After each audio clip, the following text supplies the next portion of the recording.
İşler arkadaşlar. Kontrollü sosyal yaşam başladı. İçeri Bakan Yardımcısı İsmail Çatak'la Diyarbakır. Dikkat ediyoruz değil mi? Evet. Ses var. Müşterileri kaybetmemek lazım. O zaman da bize tatlılıkla. Ama burası tatlıcı olduğuna göre tam doğru yerde söylüyorum. Ateşimde bir çıkmıyormuş gibi. Yok, gayet normal. Güzel. Başkan da ölçer ihtimale karşı. Şimdi müşterilere kavuşmuş olmanın verdiği şevkle daha çok dikkat ediyoruz. Değil mi? Evet. Yoksa siz ve müşteri ayrı ayrı olmuyor yani. Afiyet olsun. Ha, bunlar şerif çekmişler. Aha! Sen de mi geldin? Utandı. İşleriniz nasıl? İşleri Allah çok şükür. Daha iyi olacak inşallah. İnşallah. Daha iyi olacak ama tabii biz de ne yapacağız? Sosyal mesafe. Daha uzun sürsün yani. Aynen. Nasıl? Vatandaşın farkındalığı nasıl? İçeride var. Siz de kontrol edebilirsiniz. Hepsi mutlu. Siz ne düşünüyorsunuz? Ya bence mutlular. Kurallar uyuyorlar. Kurallara uyan var. Uyan var. Var. Ama siz de uyarıyorsunuz değil mi? Tabii biz uyarıyoruz. Yoksa başa döneriz ya. Aynen. El birliğiyle götüreceğiz yani. Aksi halde Gelelim beraber kahvaltı yapalım ailece. yetmişsiniz, afiyet olsun ama dikkat ediyoruz değil mi? Yani uzun süredir çıkmamanın üzerine tedbirli olalım ki. Tedbirimizden Tamam. bırakmıyoruz. Afiyet olsun. Sağ olun. Teşekkür ederim. Küçükler, afiyet olsun. Adın ne senin? Eylül.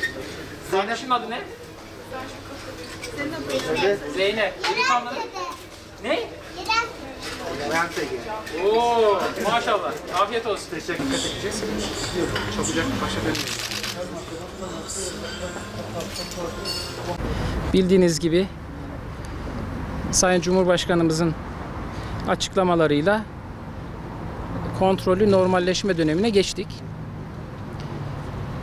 Bu çerçevede İçişleri Bakanlığı olarak Sayın Bakanımız Süleyman Soylu Beyefendi'nin talimatlarıyla biz de yeni bir denetim anlayışıyla bu süreci yönetmeye, götürmeye çalışıyoruz. Daha önce de açıkladığımız gibi buna dinamik denetim modeli dedik. Neden bunu söyledik?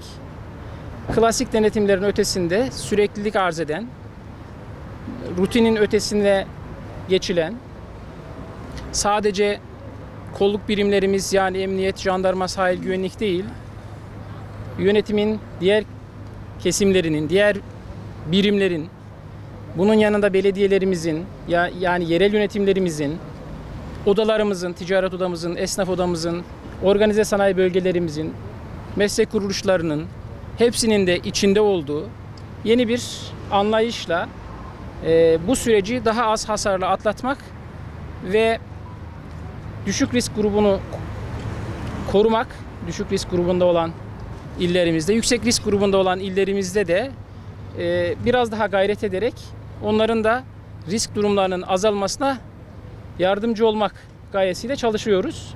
Bugün Türkiye genelinde 260 bin personelimizde bu çerçevede denetim gerçekleştiriyoruz. Diyarbakır'da da yaklaşık 6 bin personelimiz bu denetimlere katılacak. Sadece personel sayısı bakımından değil, aynı zamanda yönetimin, illerdeki idari kademelerin hepsinin de içinde olacağı bir anlayışla hareket ediyoruz.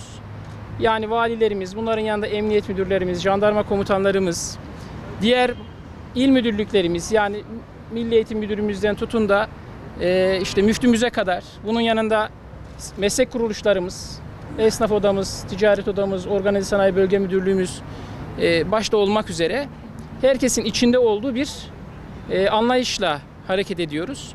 Burada iki konu önemli. Birincisi bir rehberlik etmek. Yani vatandaşımızı ikna etmek, onları kurallara daha yüksek oranda uymaya teşvik etmek. Elbette denetimin doğal bir parçası olarak hatada ısrar edenlerle ilgili de gereğini yapmak. Diyarbakır'dayız.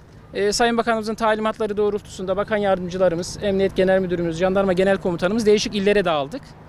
Bu çerçevede ben de Diyarbakır'a geldim. Arkadaşlarımızla birlikte belli düzeyde denetimlere katıldık ve katılmaya devam edeceğiz gün içerisinde de. Diyarbakır biliyorsunuz oldukça iyi durumda bu kapsamda. Burada bütün mesele bu iyi durumunu korumak. Yani risk durumunu yükseltmeden mevcut durumu muhafaza etmek oldukça önemli. Elbette zor bir dönemden geçiyoruz bir yıldır. Hem ekonomik hem sosyal bakımdan başta iş yerlerimiz, esnafımız olmak üzere zorluklarla karşı karşıya kalıyoruz. Diyarbakır açısından baktığımızda geldiğimiz bu iyi durumu koruyabilmek ve istikrarı yakalamak oldukça önemli. Başa dönmemek için herkese, hepimize büyük sorumluluk düşüyor. O sebeple vatandaşlarımızdan, insanlarımızdan, kardeşlerimizden duyarlılık bekliyoruz. Bunun sonucunda inşallah bu süreci minimum hasarla atlatıp bu sıkıntıdan kurtulmuş olacağız. Tekrar söylüyorum, mesele sadece emniyetle, jandarmayla olacak bir mesele değil. Hepimizin işin içinde olduğu, hepimizin omuz verdiği, katkı verdiği bir mesele bu. Vermesi gerektiği bir mesele.